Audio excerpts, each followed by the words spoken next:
na atividade policial é esperado que em algum momento você vai atuar com as pessoas gritando, livaiando, dizendo que você tinha que abandonar aquele escudo e vir se juntar com os manifestantes, tem todo esse contexto aí. E aí a gente precisa trabalhar essa questão da tomada de decisão, mesmo com a presença desses barulhos. Então, exercícios que utilizem barulhos, tipos do ambiente operacional, é interessante de ser feito. Agora, lógico, você vai ter que parar para pensar na questão da segurança, se é possível fazer, como você vai desenhar isso no exercício. Mas, por exemplo, som de rádio, as sirenes, disparos, gritos. Isso é feito, por exemplo, tá no protocolo lá do método Giraldi, né? No método Giraldi, quando você chega na parte das pistas especiais, policiais, tal, de tiro, você tem aquele momento que o instrutor ele acompanha o aluno, naquele momento, sei lá, com edificação, tal, vai ter os alvos posicionados, alvos atiráveis, não atiráveis, vai ser posicionado uma viatura para poder colocar ali giroflex, né? Ali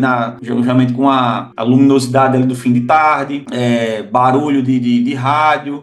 Teve um colega até de São Paulo que ele fez um teste, eu acho que era tipo uma pista, também uma pista questão de tomada de decisão, assim, uma pista era simples, mas ele monitorou o batimento cardíaco do participante e colocava o rádio com as informações do que estava dentro da área daquele momento, do setor policial deles, deixou o rádio lá só para ficar tendo informação e ele precisar cumprir aquela atividade que não tinha nada a ver com o que estava acontecendo no rádio. Bicho, os níveis de ritmo cardíaco eram pior, assim, maiores do que quem estava fazendo, por exemplo, uma atividade física intensa.